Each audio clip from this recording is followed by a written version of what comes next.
Në një atmosferë të ngrohtë dhe festive, qyteti i Deçanit mirëpriti edicionin e radhës të panairit tradicional veror Expos Deçani 2025, ngjarje që për vite me radhë ka shërbyer si urlidhse mes kulturës, artit, zejeve dhe ekonomisë vendore. Kryetari i Komunës së Deçanit, Bashkim Ramosaj, në fjalën e tij, theksoi rolin kyç të kësaj ngjarje.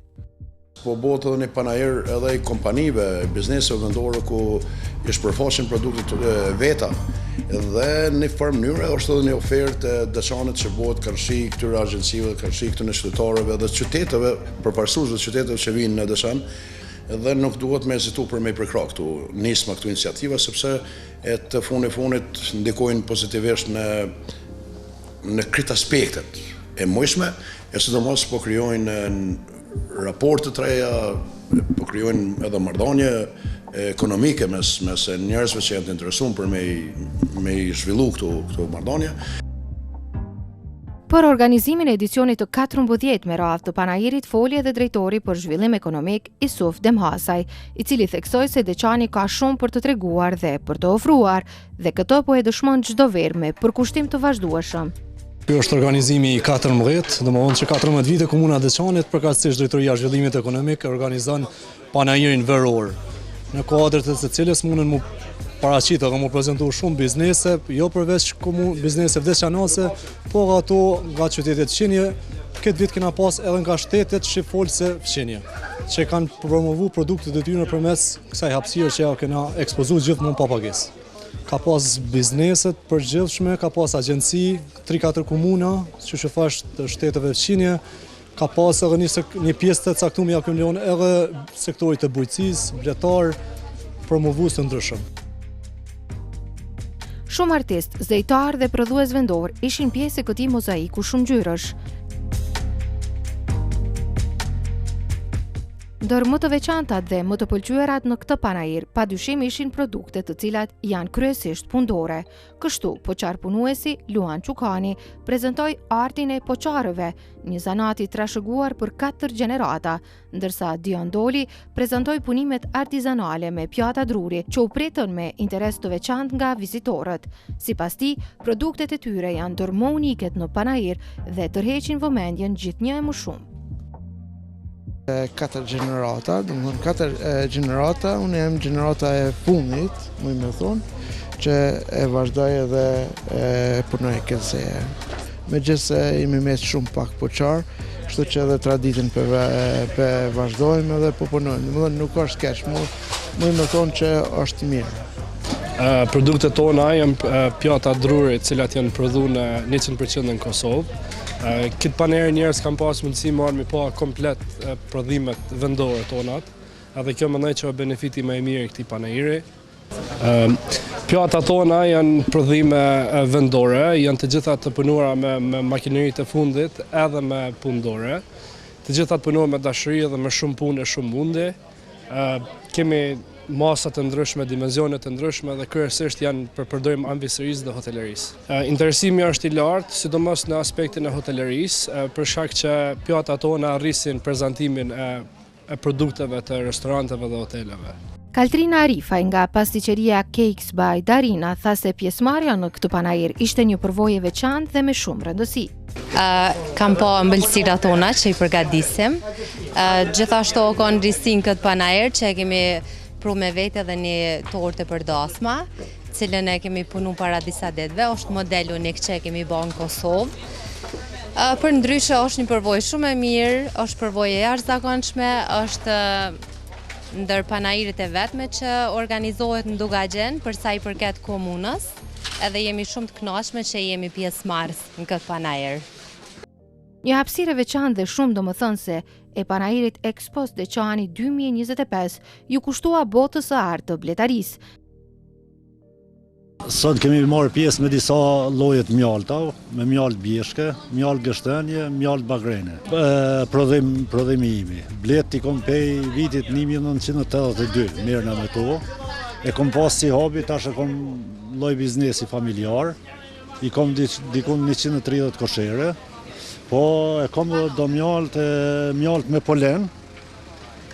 Më falë se nejse kom këtu dikun së fesha, mjalt me polen e kom, e përzije, bëj përzimin vetë, mjalt me bajame, edhe mjalt me vojshtin që është kjo këtu. Do më thonë gjitha llojet e mjalt që kam. Mas shumë të interesant ka interes për mjalt gështenjes. Ky vit deri tash ka qenë shumë vit i dopt. Ndër vitet më të dobta ka qenë ky si vjetrit. Hala nuk kemi nxjerr absolut asnjë kilogram, po tash po presim. I kemi bletën në gështenje dhe në bjeshk. I kemi së paku çdo vit 4 lloje, rrallë herë dhe 5 lloj të mjaltit. Kemi mjalt të bagrenit, mjalt të lulave të livadit, kemi mjalt të gështenjes dhe mjalt të bjeshkës prej lepit, ku është afër mbi 2000 metra lartësi mbi ditare. Me qenë se na si bletari jemi certifiku të 12 vend në botë prej gjinies femërore për cilësinë e mjaltit, atëherë kërkesat janë të shumta, mirë po duke pa tregun e Kosovës që edhe çmimi është pak jo i favorshëm me kushtet ekonomike, atëherë ka pak ngjecje këtu, po të interesuar janë me bledhe, çdo vjet domethënë e shesu mjaltën, nuk na mbet asnjëherë pa shit. Exona Aliaj, prodhuese artizanale e rakis, promovoi plot 28 lloje rakie nga prodhimi familjar. Jemi me prodhim të rakis, kemi 28 lloje në prodhim, si vjetë kemi edhe një prodhim të ri. Këto janë llojet të rakive, punojmë familjar. Po, kemi 28 lloje, gjysmë prej tyre janë liker. Kemi të thanës, dudit, vizhnjes, të thonit, dardhes, kumles, trushit, molles, kemi me gli, kemi të kjo pjesa është çaj katrion. Kjo është për infekcion, kemi edhe disa lloje, kemi edhe kinglat që përdoret për smujën e kancerit, kemi shumë lloje që janë për smuje, po edhe shumë tjera që janë për qif.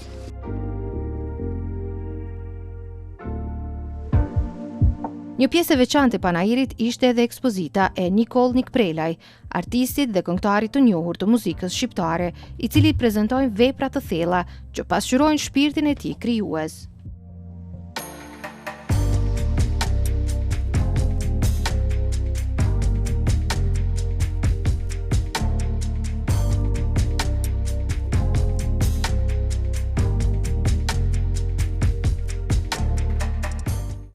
Mbrëmja e Expo Kos Deçani u mbyll me një koncert festiv që ndezi zemrat e publikut dhe skenën e vendosur në qendrën rinore dhe në kompleksin e trashëgimisë kulturore Fetnete Ramosaj, ku dritat, tingujt dhe duartrokitjet u bashkuan në një harmoni të paharrueshme. Artistët lokal dhe të ftuar të veçantë i dhuruan publikut momente të mbushura me emocion, krenari dhe dashuri për vendin.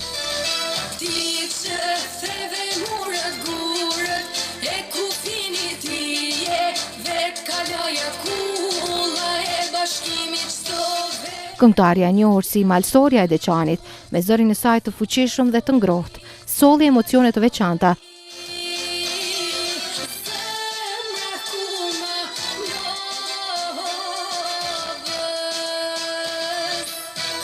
Me thënë drejtën jam shumë e lumtur për shkak se është edhe hera e parë dhe kam shumë nderë dhe kënaqësi të përformoj në vendin tim, ku jam krenare dhe gjithmonë do të vazhdoj kështu.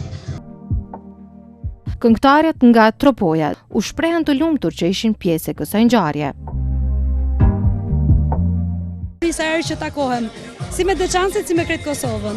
Ishte kënaqësi sonte që isha në popullin e Deçanit këtu, pasi kam shumë miq, tash 30 vite të karrierë, ku kisha një ftesë nga miku im i vjetër Sutki Hulaj, për cilin kishte një organizim sonte këtu në Deçan, së bashku me shumë kolegë dhe këngëtar të mrekullueshëm që morin pjesë këtu sonte.